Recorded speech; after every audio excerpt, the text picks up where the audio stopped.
Avoidance is expensive. It drains your health, your relationships, your energy, your creativity, and eventually your will to keep pushing. It creeps in so slowly that you barely notice. You just wake up one day and realize you've lost the spark. The ambition's still there, but the meaning is gone. You're still just checking the boxes, still meeting the goals, but none of it lands. You're numb. And the catch is, because you've trained yourself to ignore your emotions, you don't even know what's really wrong. You just feel this background noise of dissatisfaction. Welcome to Beyond Success, the podcast for high achievers seeking deeper meaning, fulfillment, and purpose. Now, here's your host, world-renowned leadership coach and therapist, Tian, Ph.D. There's a level of freedom most people never reach. It's when you can feel any emotion, like grief, fear, rage, shame, and not collapse. You don't run, you don't numb out. You stay fully present, connected, grounded. And because of that, you don't live in fear of being exposed. You don't second-guess every decision. You don't need validation from anyone to know that you're enough. You stop reacting, you start responding. And life stops feeling like something that you're barely managing and starts feeling like something you're actually living. That kind of inner strength is rare, but it's not reserved for monks or therapists or people with childhoods full of rainbows.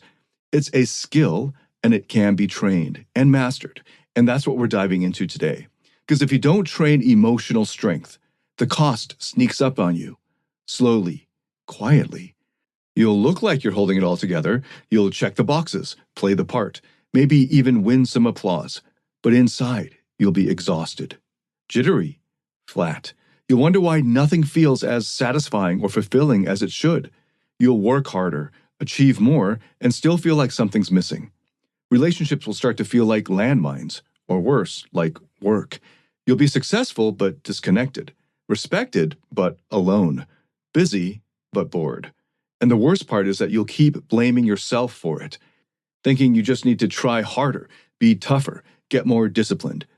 But the real problem is, no one ever taught you how to feel your emotions in a way that makes you stronger instead of weaker. That's where we're going in this episode. What happens when you avoid your emotions, and what happens when you finally stop and feel through them? I'm Tian. For almost the past 2 decades, I've been helping hundreds of thousands of people from over 87 countries find fulfillment, success, and meaning in their personal and professional lives. In this episode, I've got 3 points to walk you through, and here's the first. Emotional avoidance has a cost, even if it doesn't explode right away. Most high achievers don't think of themselves as emotionally avoidant. They think of themselves as focused or calm under pressure. But a lot of the time, that calm is faked. It's not real confidence. It's more like shutdown. And yeah, maybe you're not crying in meetings or snapping at your team. Maybe you're keeping a cool head on the outside. But inside, your body's still responding. Your nervous system is working overtime to hold the lid down. That tension doesn't just vanish, it gets stored. And the science backs this up. Researchers like Robert Levinson and James Gross at Stanford University found that people who suppress their emotions, who try to control what they're feeling without expressing it, actually show higher levels of stress. Their heart rates go up, their blood pressure spikes, their cortisol surges. Even when they look composed, their bodies are actually in fight or flight mode. Now stretch that out over months, or years, or decades. That chronic internal pressure is what scientists call allostatic load. It's the cumulative wear and tear on your body from carrying too much stress for too long. A 2018 meta-analysis published in Health Psychology Journal showed that emotional suppression directly increases this load, leading to everything from fatigue and insomnia to inflammation, digestive issues, cardiovascular problems, and a lot more. So yeah, you might look like you're in control from the outside, but what's happening under the hood is that you're eroding your own system, physically, mentally, and emotionally. And it doesn't just hit your health, it hits your performance too. Studies in neuroscience have shown that emotional suppression disrupts the brain's default mode network. This is the part of your brain that governs introspection, creativity, and self-reflection. When you're emotionally shut down, you can't access your full range. You lose clarity. You stop thinking deeply. You operate like a high-end machine that's stuck in first gear. You might still be productive, but it's robotic and feels empty. The joy gets sucked out of the work. You stop caring. You stop being creative. You stop thinking outside the box. You stop seeing the bigger picture. You get through the day, but you don't feel anything. You tell yourself you're being efficient, but what you're really doing is just surviving. I had a client a while back who was a partner at a big law firm. And when we started working together, he said, "I've hacked the system. I can compartmentalize anything." And yeah, it made him effective at work, ruthless even. But when we dug deeper, he hadn't slept more than 4 hours a night in months. He was constantly sick. He had no close friends. The girlfriend that he was dating had broken up with him because she said she'd never felt him emotionally present. That's the cost. Avoidance is expensive. It drains your health, your relationships, your energy, your creativity, and eventually your will to keep pushing.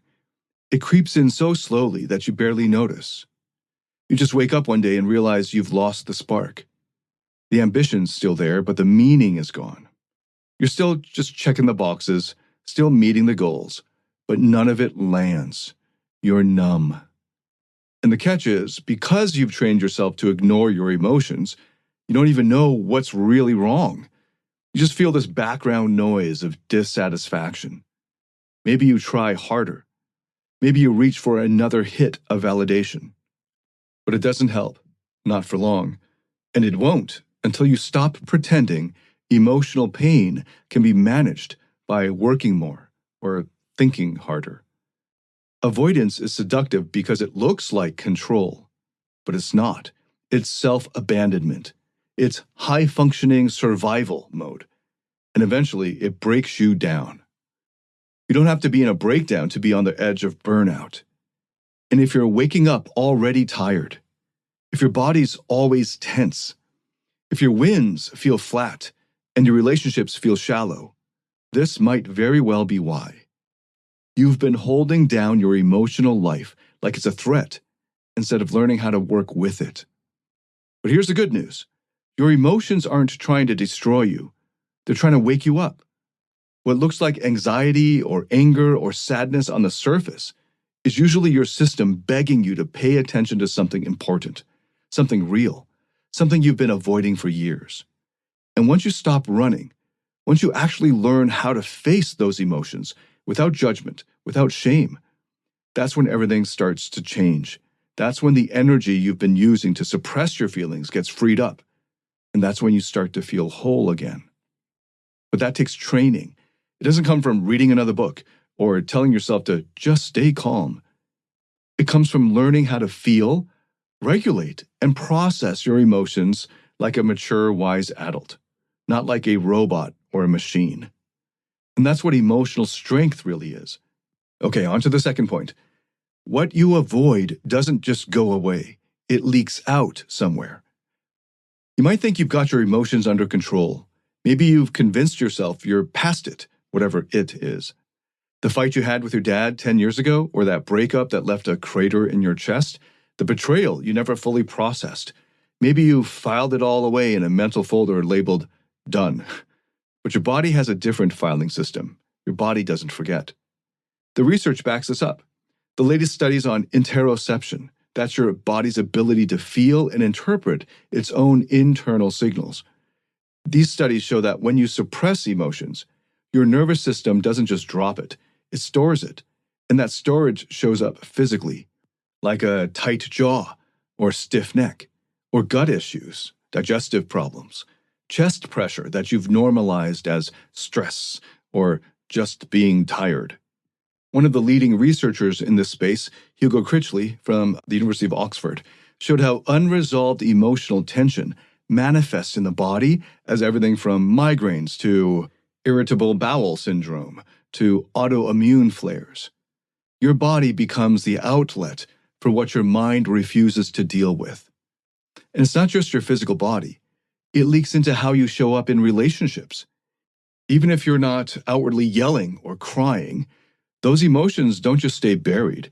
They sneak out in your tone of voice, in your facial expressions, in how you cut people off mid-sentence without realizing it, or how you suddenly feel irritated over the smallest thing and can't figure out why. The Stanford psychologist James Gross, the same guy I mentioned earlier, did a study with Oliver John that showed people who chronically suppress their emotions actually experience less empathy. When you numb your own emotions, you lose sensitivity to other people's emotions too, which means connection becomes harder, compassion becomes harder, even just enjoying being around other human beings becomes harder. This is why your emotional control can actually push people away. They might not know what's wrong with you, but they feel it. That subtle wall you put up, the performance, the distance.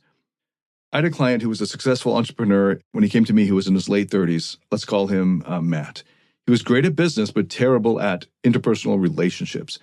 He kept attracting women who would say the same thing about 3 months in. I don't feel like I really know you, Matt. Now, from his point of view, he was being the ideal partner. He was polite. He was consistent, reliable, never dramatic. But in a way, that was the problem. He was emotionally flatlining. He was always fine, never vulnerable, never open, never raw, never honest and authentic, because vulnerability meant risk to him, and risk meant pain to him, and he had a lifetime of avoiding both. It turns out that he had spent years suppressing the grief of his mother's sudden death when he was early in high school. He never talked about it with anyone, couldn't process it with anyone. He just shoved it down and kept going. And that emotional freeze hardened into a pattern. He wasn't cold, he was frozen. And that freeze leaked into every romantic relationship that he tried to build after that. Once we started working on it, he noticed something really crazy. The more he allowed himself to feel, even when it was messy to him, or even when he didn't have words for it, but the more present he became. Not just in relationships, but in everything. Work, creativity, sex, just play. Joy started sneaking back into his life. Because once he stopped avoiding pain, he made space for everything else. And this is the cost of suppression and repression. It's not just about the emotions you're avoiding. It's about the parts of yourself you've locked away along with them. When you repress anger, you also suppress assertiveness and your natural motivation for standing up against injustice. When you suppress sadness, you lose access to tenderness and compassion. When you suppress fear, you start living behind glass, safe maybe, but disconnected and fragile. In a famous 2021 study published in the Nature Reviews Neuroscience, emphasized how unprocessed emotional experiences shape our limbic system, the part of the brain and down through the spine to the rest of your body that governs emotional and behavioral patterns. When our limbic system goes unchecked, it creates unconscious loops. You keep reliving the same reactions, the same shutdowns, the same regrets, without even knowing why. It just gets triggered. And that's where most people get stuck. They think it's just who they are. I'm just not emotional, or I'm just a bit closed off, or I'm just wired this way. No, actually, you're not. You've trained yourself, consciously or not, to avoid what hurts. And that avoidance is now a habit your body and brain thinks is normal and has actually forgotten about. It is running unconsciously in the background. The truth is, it's not neutral. It's costing you more than you think. If your relationships feel shallow, if you're constantly tense, if you can't remember the last time you felt fully alive, if you're waking up already tired, there's probably something inside you that hasn't been felt yet, and it's leaking through into the rest of your life. You can't outrun your own emotional truth. You can delay it. You can distract from it. You can numb it. But at some point, it starts catching up. Sometimes that shows up as burnout. Sometimes as loneliness. Sometimes as a quiet inner voice that whispers, "This isn't it."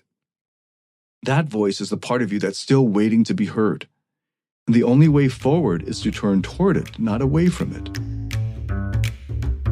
Many high achievers struggle when it comes to managing their emotions or navigating their relationships, and they hit a wall when it comes to emotional mastery. Maybe you've noticed that stress, frustration, or anger is seeping into your personal or professional life, or you feel disconnected from those you care about.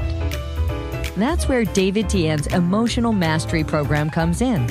It's based on peer-reviewed, evidence-backed therapeutic methods to help you find happiness, love, and real fulfillment. Learn how to break free from the emotional roller coaster and start thriving in every area of your life. You can find out more at davidtianphd.com/emotional mastery.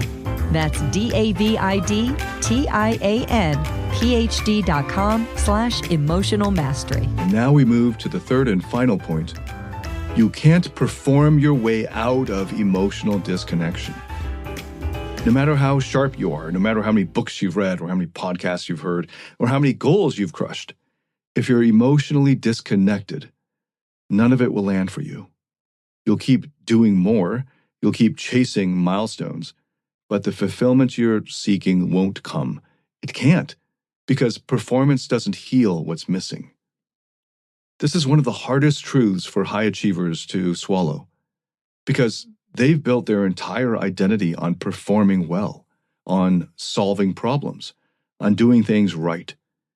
They've gotten used to proving their worth by outperforming everyone else around them.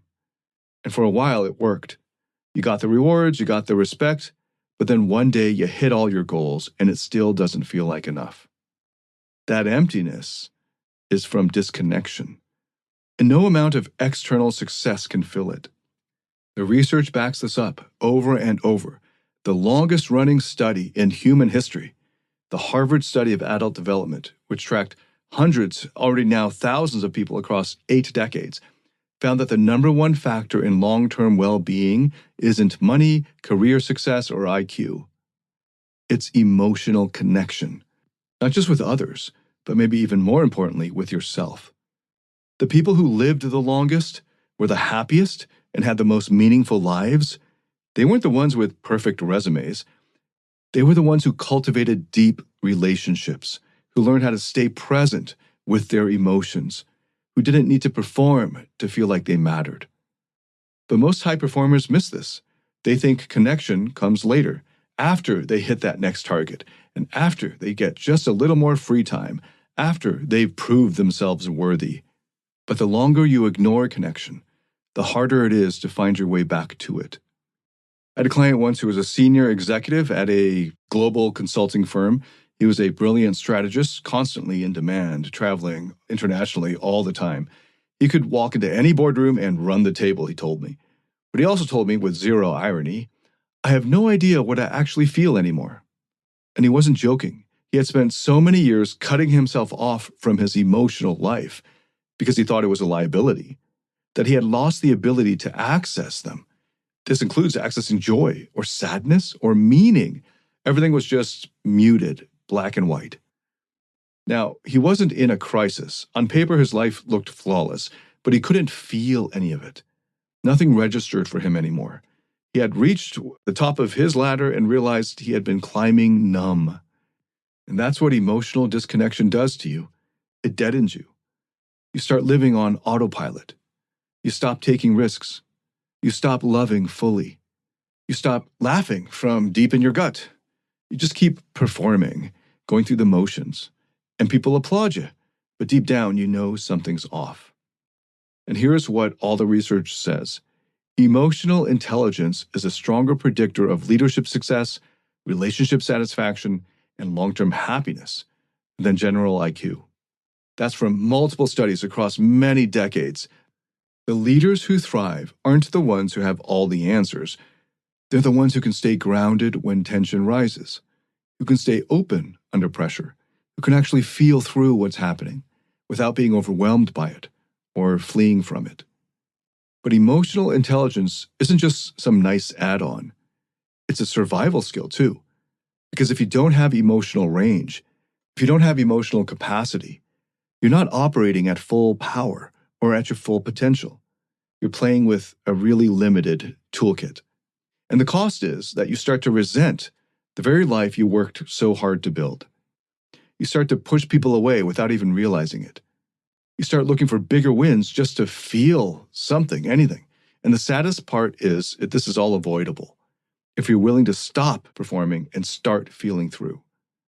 But that means facing what you've buried. That means being honest with yourself about the parts of you that you've exiled or ignored or abandoned for years.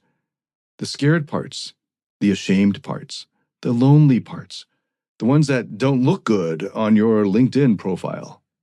That is real strength. Not pretending to be unfazed, not faking calm when your insides are a mess.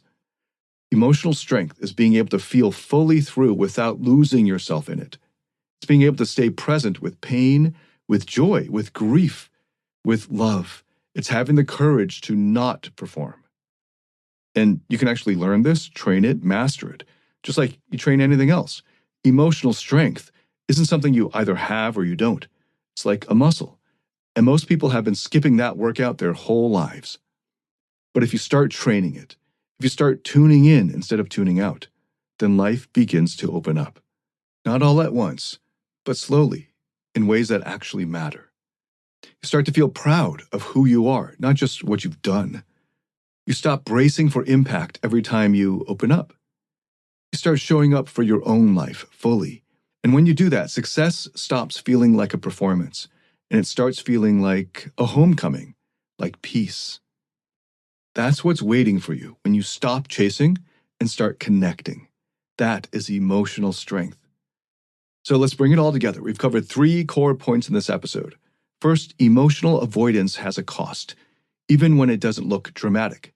Just because you're not falling apart on the outside doesn't mean your system isn't overloaded. Suppression and repression build pressure, and that pressure wears you down, mentally, physically, emotionally, until life feels more like endurance rather than living. Second, what you avoid, it doesn't disappear. It leaks out in your body, in your relationships, in your tone of voice, in your habits. The emotions you refuse to face don't stay hidden forever. They show up like sideways, and usually when it matters most. And third, you can't perform your way out of disconnection. You can't outwork emptiness. Success without emotional connection leads to burnout, resentment, and that creeping feeling that none of it really means anything. Because it doesn't, if you're too disconnected to feel any of it. Now, if you ignore all of this, if you keep powering through, numbing out, telling yourself you're fine, then your life may look good on the outside, but on the inside, it's going to feel flat, cold, drained, empty, meaningless. You'll keep hitting your goals, but each one will feel emptier than the last. This is a kind of living hell. You'll start to wonder what the point is, and maybe you'll never say that out loud, but you'll feel it quietly and constantly. Relationships will suffer. Joy will feel foreign, and you'll spend years, decades, achieving things that you don't even enjoy, until eventually you crash. But that doesn't have to be where this story ends, because there's another way forward. A life where emotions aren't the enemy, where presence is stronger than pressure, where you can stay grounded in the middle of intensity because you've trained for it. You stop reacting and you start responding. You stop performing and you start connecting. And you stop living on autopilot and start living with your full self online. And that's the life that opens up when you build emotional strength. And it's possible. You can start now. Thank you so much for listening. If you enjoyed this, if you liked it, hit a like or give it a good rating on whatever platform you're hearing this on. If this has helped you, please send it to anyone else that you think could benefit from it. If you have any feedback whatsoever, I'd love to get it. Leave a comment or send me a message. I'd love to get your feedback. Thank you again so much for listening. I look forward to welcoming you to the next episode. Until then, David Tian, signing out.